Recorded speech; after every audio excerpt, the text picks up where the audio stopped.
Every economic common sense you once believed in is officially discarded as of today. A bizarre asset explosion has begun with stocks, gold, and Bitcoin skyrocketing simultaneously. The market, which once loathed uncertainty, has now begun to use that very uncertainty as fuel for profit. Powerful dopamine in the form of tax cuts and deregulation is paralyzing the rationality of investors. This is not a mere rebound but a compressed expansion that consumes the value of the future in its entirety. In a market where the laws of gravity have vanished, where is your wealth flowing? Universal tariffs are no longer just a tax but a strategic strike weapon. High tariffs on all global imports act as a powerful magnet summoning overseas factories back to American soil. The era of global supply chains based solely on efficiency has reached its end with Trump's declaration. A Cold War has begun where geoeconomic survival takes precedence over economic profit. The era of making things cheaply is gone, and the era of making things in America to survive has arrived. The map of the world economy is being forcibly redrawn under the banner of protectionism. Trump's AI strategy is the second Manhattan Project and the front line of national security. AI, having shed the shackles of regulation, has become a monster combined with cheap American energy. Choosing technological dominance over ethical guidelines, the U.S. is building an insurmountable wall. Now, AI computing power has become the new nuclear weapon representing a nation's strength. Technological monopoly beyond technological self-reliance is sucking the world's capital and talent into America. Under the reign of algorithms, humanity is facing a new era of hegemony. The president who once called Bitcoin a scam now declares it a strategic national asset. This is not a change of heart but a calculation to embrace a digital enemy to ensure the survival of the dollar. By recognizing Bitcoin as gold, they ensure that the blood of all digital transactions flows as dollars. The most bizarre hybrid model of monetary hegemony since the Bretton Woods system has been born. The dream of decentralization has vanished, and Bitcoin has become a part of the massive American system. At this moment when the history of currency is flipped, are you riding the new order? Behind the brilliant fireworks of the everything rally, a massive bill waiting to be paid looms. The fiscal deficit created by aggressive tax cuts and subsidies will become a noose tightening around the market's neck. Inflation triggered by tariffs summons a ghost that halts growth and leaves only pain behind. A relationship built solely on transactions is destined to shatter the moment profit disappears. 80 years of American leadership are now being traded away for immediate gain. Is the end of this party a soft landing, or a great crash the likes of which we have never seen? On August 9, 1965, a man wept bitterly in front of the cameras. It was Lee Kuan Yew, the leader of a Singapore expelled from Malaysia. A forsaken island with no resources, no market, and no drinking water. No one believed this tiny island could survive on its own. But as he wiped those tears, he made a terrifyingly bold resolve. He declared a history of survival where no one would ever look down on them. Lee Kuan Yew's cold-bloodedness was forged at the threshold of death. A Cambridge elite, yet war taught him a truth more brutal than any law. Escaping a massacre during the Japanese occupation, he realized a chilling fact. Justice without power is nothing more than a powerless illusion. This memory of terror transformed him into a thoroughly pragmatic leader. The logic of power, stronger than morality, became the foundation of Singapore. Lee Kuan Yew did not see Singapore as a country, but as a corporation. He did not just govern the nation, he managed it with ruthless efficiency. The Economic Development Board was not an agency, but a sales headquarters. He demanded bureaucrats be competent businessmen, not mere politicians. A business model for survival was the only answer for this island. Economic growth was the only report card that proved their existence. He ordered that investors be impressed from the moment they landed. The Prime Minister himself checked the condition of every roadside weed. This was not mere beautification, but a high-level marketing of trust. A country without a single weed signaled a safe place for capital. Flawless management was the best product a small island could sell. He proved that visual order determines the global inflow of capital. While others kicked out foreign powers, Lee Kuan Yew took the opposite path. He declared that Singapore must welcome multinational corporations as masters. He believed if companies profited here, their home countries would protect us. Attracting corporations was a security strategy, not just an economic one. Singapore bypassed being a sub-base to become a core node in the supply chain. Economic interest became the strongest shield guaranteeing the nation's survival. He stood alone in support of the U.S. during the Vietnam War. He argued the U.S. must block communism for Asia to buy precious time. While the U.S. bled to defend the line, Singapore gained a golden age. He prioritized practical survival and geopolitical interests over moral pretense. This decision allowed Asian countries to overcome communism and prosper. His cold, piercing insight changed the destiny of an entire region. He asked, "Of what use is a vote to a man who has no food?" He was convinced that Western democracy was not the answer for every nation. He warned that freedom without law and order was a shortcut to ruin. By banning gum and maintaining caning, he produced a flawless society. Global investors bet massive capital on that very strict safety. By controlling some freedoms, he created the most prosperous market. Giving up Chinese in a Chinese-majority country was political suicide. But he coldly chose national competitiveness over ethnic sentiment. Using English made Singapore part of the world, not just a part of China.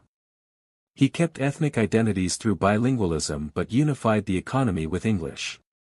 This decision made Singapore a sponge absorbing global knowledge and capital. The language revolution established the small island as a global hub. "The fish always rots from the head" was his absolute rule for governing.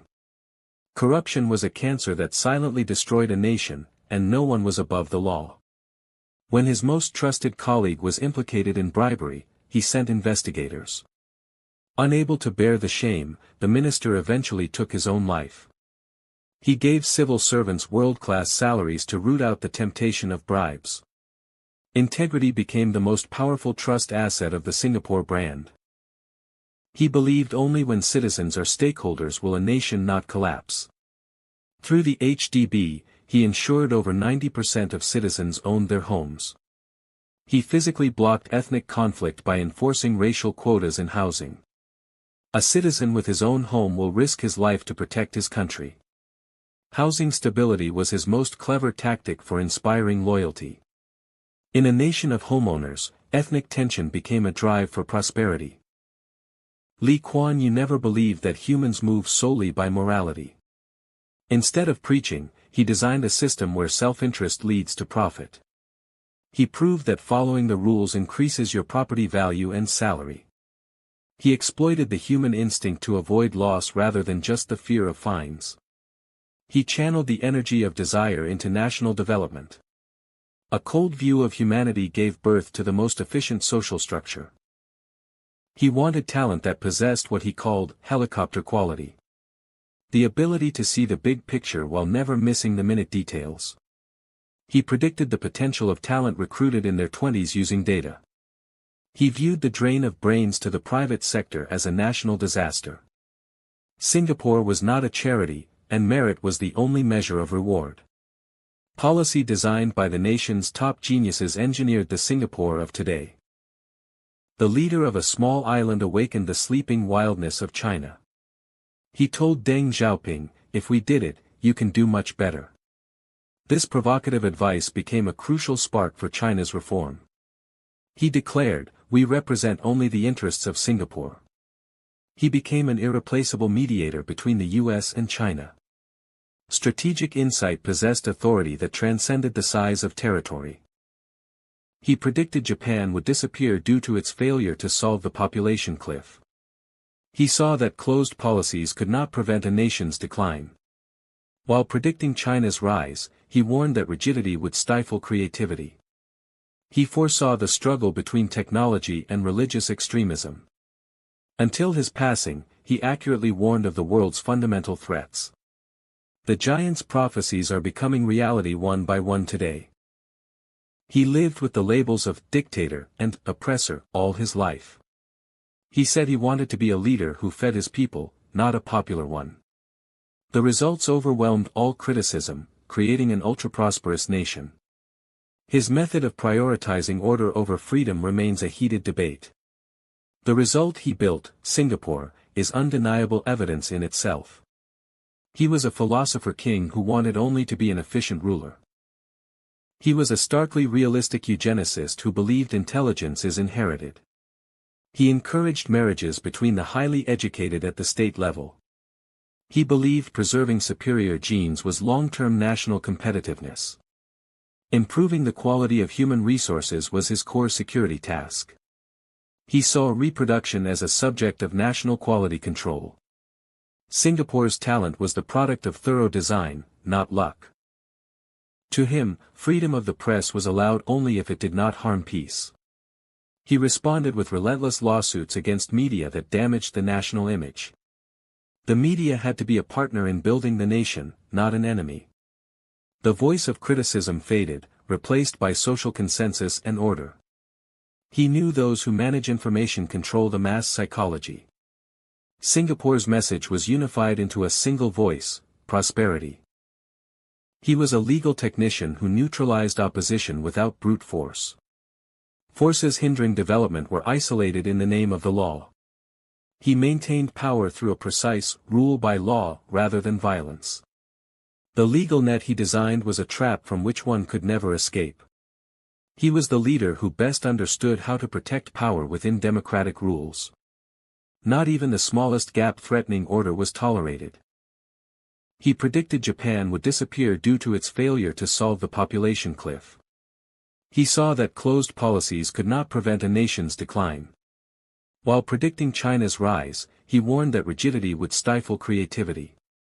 He foresaw the struggle between technology and religious extremism. Until his passing, he accurately warned of the world's fundamental threats. The giant's prophecies are becoming reality one by one today. The giant has left, but Singapore remains under his massive shadow. His survival algorithm remains valid and operational in the digital age. But can Singapore without Lee Kuan Yew maintain this perfect order?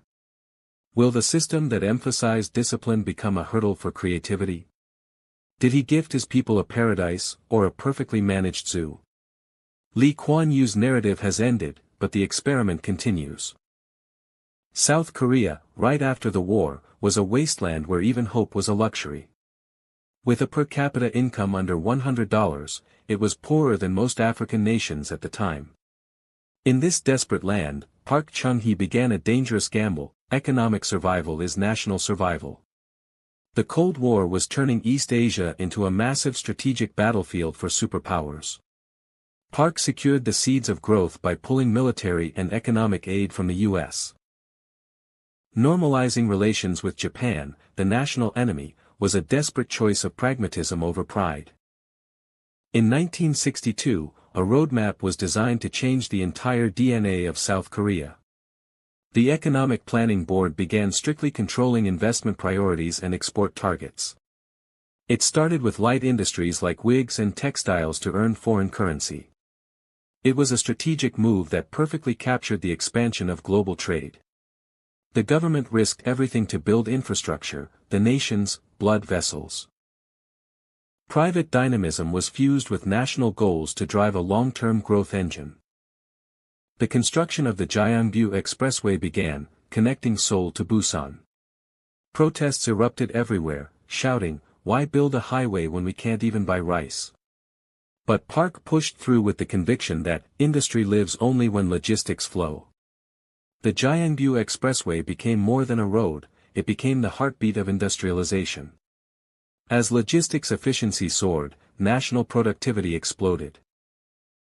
Infrastructure became the most powerful weapon for Korean companies on the global stage. With a small domestic market, Korea targeted the global market from the very start. Exporting companies were given massive rewards through tax breaks and incentives. They produced and sold anything that could make money, filling the national treasury. Through cooperation with Japan, they rapidly absorbed advanced technology and capital. The earned foreign currency became the precious fuel to climb into higher-level industries. Korean products gradually began to hold undeniable competitiveness in the world. In the 1970s, Park declared a drive for heavy and chemical industries to change Korea's fate. Shifting to capital and tech-intensive industry was the only path to becoming a developed nation.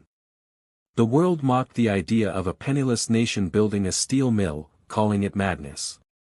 The birth of POSCO was a historic moment, giving Korea a world-class manufacturing base. Under full government support, Korea's heavy industry achieved a qualitative revolution. The foundation laid then became the critical base for Korea to enter high-value industries. Rural areas remained stuck in poverty with low productivity compared to cities. The Simol movement, started in 1970, was a mental revolution beyond just fixing villages. The spirits of diligence, self-help, and cooperation planted can-do confidence in Koreans. As the urban-rural gap narrowed, rural purchasing power rose and the domestic market grew. This Korean modernization model later became a textbook for developing nations worldwide. Beyond economic growth, the movement strengthened social integration and national unity. Per capita income, which was in the dozens in the 60s, exploded into the thousands by the late 70s.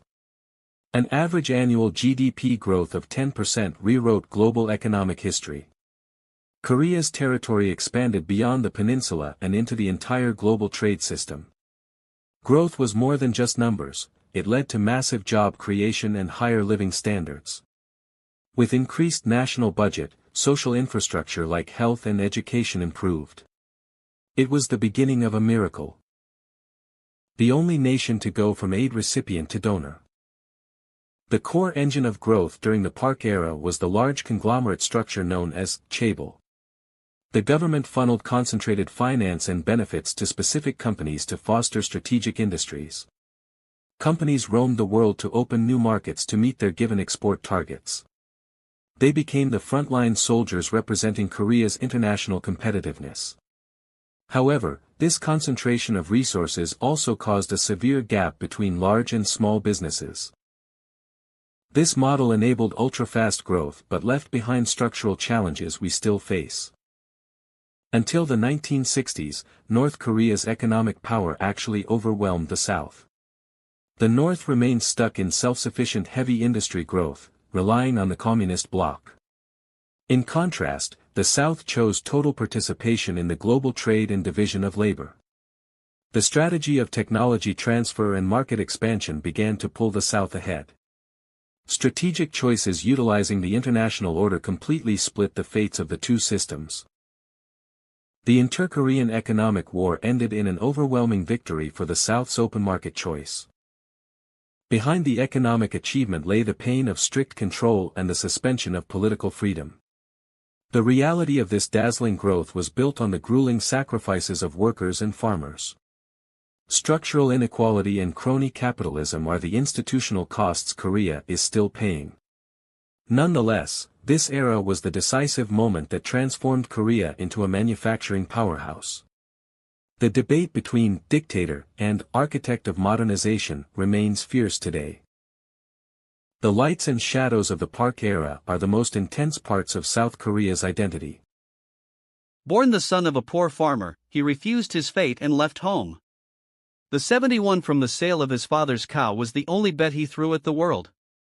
Starting as a deliveryman to inheriting the shop through trust, he had nothing but sincerity.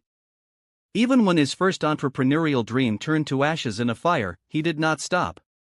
The philosophy that there are trials but no failures was born on these very ashes. The massive heart of the Korean economy today began with this reckless escape from home. The land ruined by war was despair for some, but opportunity for him. Establishing Hyundai Construction, he began to sweep up military projects despite having no equipment. He spoke no English but pushed forward with a simple "yes I can." Even facing bankruptcy during a bridge project, he did not run away and finished the work. The principle of not losing credit even if money is lost created the weight of the name Hyundai. The protagonist of post-war reconstruction was now ready to change the map of the nation. For the construction of the Gyeongbu Expressway, the nation called its most reliable bulldozer. He pushed forward even when everyone protested it as a road for the rich. Chung Ju-young ate and slept on site, miraculously shortening the construction period. Even at the deadliest tunnel sections, he stood at the front to break through the deadlock. In just 2 years and 5 months, the lifeline of the Korean economy was opened. The logistics revolution began, and the nation evolved into an industrial power. When the loan to build a shipyard was rejected, he pulled a 501 bill out of his pocket. "We are a people who built armored ships in the 1500s, he said, and financiers moved. On a beach with nothing, he chose the insane method of building the shipyard and the ship at once. Completing the shipyard and delivering the ship at the same time was an unprecedented record. The prelude to becoming the world's top shipbuilding power began dramatically. His guts, which turned the impossible into the possible, made the nation a maritime power. He was convinced that making cars with foreign technology would only make them a permanent subcontractor. To become a global auto powerhouse, a unique national model was absolutely necessary. The pony, born despite extreme opposition, became the symbol of automotive independence. The pony went beyond borders to global markets, announcing the prowess of national cars. The foundation of today's top 3 global auto groups started with a single small car. Chung Ju-young's dream is now leading to a revolution in mobility beyond the ground. Without steel, the rice of industry, there was no future for heavy industries. From steel to petrochemicals and machinery, he designed the basic physical strength of the industry. He was the commander who executed the national economic roadmap fastest and strongest. The growth of big business created countless jobs and a new middle class. The chimney industries he built transformed a poor agricultural country into a trade giant. At the heart of the foundation of the economy was always the spirit of Hyundai. The reclamation project aimed to change the map, but the sea did not allow human challenge. The Chung Ju-young method, using a decommissioned tanker to block the water, was a gamble. This innovative method, found in no textbook, saved time and turned the sea into land. The boy who once stole rice to leave home created a vast field that could feed the nation. Seosan land is now evolving from food security into a laboratory for future industries. His obsession with the land was a great victory that overcame physical limits. To the elites finding 100 reasons why it wouldn't work, he threw a single phrase. "Hey, have you tried it?" No one knows until they try. This phrase became the most powerful spirit. He found answers on site, not at a desk, and proved them through practice. His belief that failure is just a process became contagious for all employees. The question, "Have you tried it?" opened the doors of global markets that seemed impossible. To today's innovators, this question remains the sharpest inspiration. In the race for the '88 Olympics that no one expected, he took the lead. He won the hearts of the International Committee with his unique persistence and sincerity. The miracle of Baden-Baden shocked the world as the city was confirmed as the host.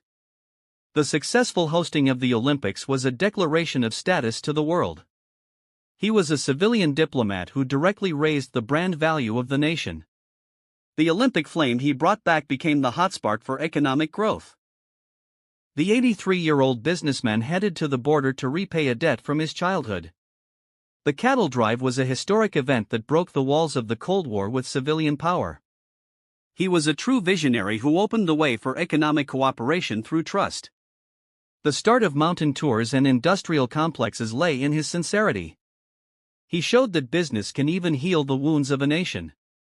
The cattle he drove became the greatest export of peace in history. Once mocked as a cheap car, the next generation declared quality management. Inheriting the founder's persistence, the company began to gain global trust. Confidence in quality changed the global status of the brand. Now, the company has become a leader, not a follower, in the world market. The automotive independence once dreamed of has been achieved on a global scale. The giant's legacy is being passed down on a solid foundation of quality. The next generation declared the transition to a mobility solution provider beyond manufacturing. Innovation that opens sky routes is the 21st century version of the pioneer spirit. Leading the hydrogen economy and carbon neutrality, the group now worries about the planet. Technology that grants freedom of movement is fueled by the original innovation DNA. Hammers and grease have evolved into algorithms and robots to create a smart future. The insight of the giant who was ahead of his time blossoms at his grandson's fingertips.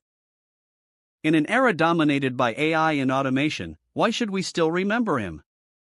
In an age where everything is calculated, the human will become even more powerful. A spirit of challenge that does not fear failure is the grammar most needed today. Technology is just a tool, the power to create comes from human imagination. People-centered leadership and respect for the field are the essence of management. The spirit is not a relic of the past, but the algorithm opening the future. The founder called himself a wealthy laborer. The real legacy he left us was the confidence that we can do it. The belief that there are trials but no failures became the pride of the entire nation. Is there a giant wall in front of you now? Hey, have you really tried it until the end? The reckless challenger's story continues at your fingertips. The war left nothing but ashes and despair. On those ruins, Lee Byung-chul designed national survival rather than personal wealth.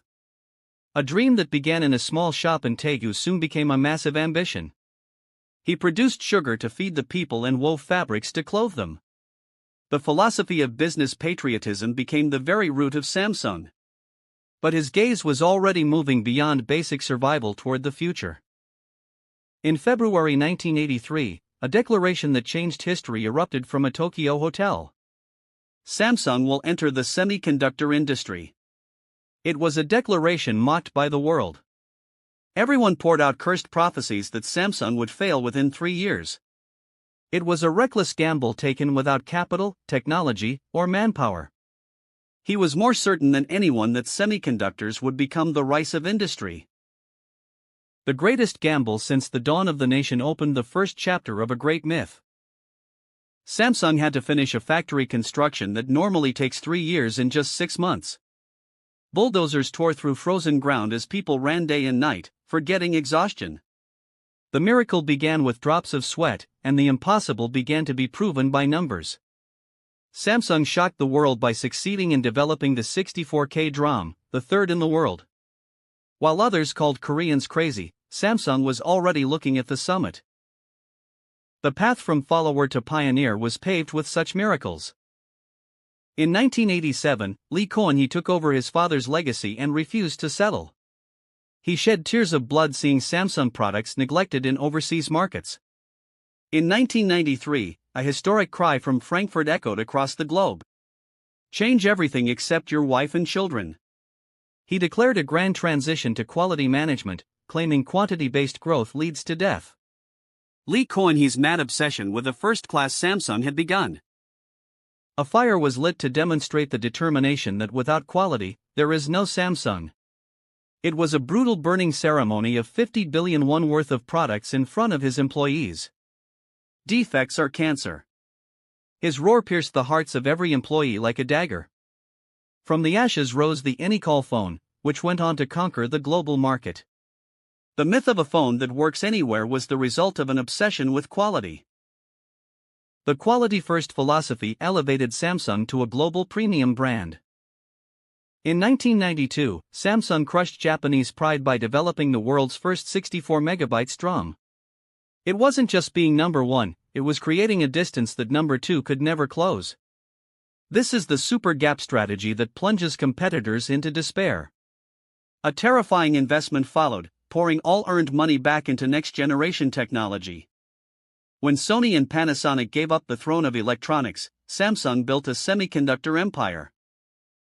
Overwhelming technology became Samsung's most powerful weapon and shield. Lee Kuan-hee believed that one genius could feed 100,000 people. He searched the globe to gather the best brains regardless of nationality or background. Exceptional rewards for geniuses stimulated talents around the world. The principle of talent first was the core fuel driving the massive machine of Samsung. Korea's human capital evolved to global standards through Samsung. The philosophy that people are the company made Samsung an impregnable fortress. Now, Samsung has become a core national security asset beyond just a company. The reason the US president flew to the Samsung plant as soon as he arrived in Korea is clear. The era of technological nationalism has arrived, where semiconductor hegemony is national power. The seeds sown by Lee Byung-chul are now Korea's most powerful diplomatic shield. Samsung is our front line in the global supply chain, a battlefield without guns or swords. Samsung's technology is a strategic asset that guarantees Korea's survival. In the whirlpool of the US-China hegemony war, Samsung stands once again on trial. Samsung is walking a precise tightrope in the rough sea of geopolitical risk. The foundry war toward 1 nanometer is the final battle that will decide Samsung's future. In times of crisis, Samsung's DNA of increasing investment and flipping the board awakens. It is time to return to the mindset of a challenger without being drunk on past victories. Crises have always existed, and Samsung has always leaped forward by stepping over them. In the shadows of brilliant success, the light and dark of the Chaebol system coexist. The criticism of collusion with power and inequality is a mountain Samsung must overcome. We must not forget that this empire was built upon someone's sacrifice and dedication. The company must constantly contemplate how its profits can lead to social happiness.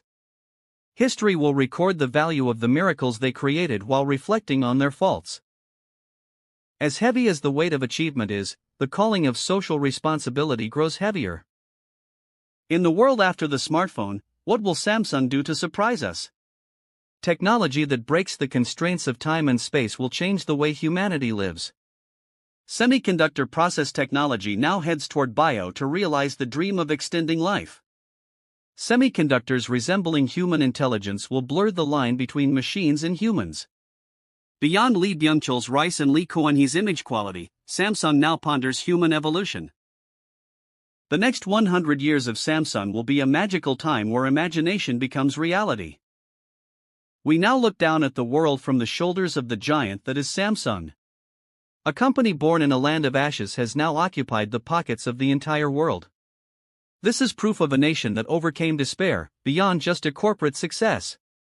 The legacy of two giants who challenged the impossible has become Korea's pride. Their mad obsession is what turned Made in Korea into a premium brand. The shoulders of the giants now serve as a stepping stone for us toward a wider world. With what eyes do you view this heroic epic of compressed growth? Some call it the product of collusion, while others call it the fruit of genius foresight. What matters is that the results of those controversies sustain our daily lives now. Their persistence and determination left a legacy of the belief that we can do it. Evaluations in history will vary, but the stream they created will not stop. The heroes have left, but the spirit of challenge they left behind continues in the new generation. We are in an era of grand transition where protectionism and technological nationalism prevail. Korea desperately needs disruptive innovation to shake up the board once again. The insight of the giants who saw through the future is missed more than ever. Faced with the cold reality of being left behind if we settle, a second Tokyo Declaration is needed. Samsung's history is not a completed past, but a present being written this very moment. Challenges do not stop, and miracles belong to those who prepare for them again. When was the moment Samsung's technology shone in your life? This blue logo, deeply embedded in our daily lives, is another name for pride. The path they walked from war ruins to a semiconductor empire is our path. The story of giants who turned the impossible into a super gap now becomes your story. The heartbeat of Samsung that moves the world will continue in the future. What moment in Samsung's history makes your heart beat? Share it in the comments.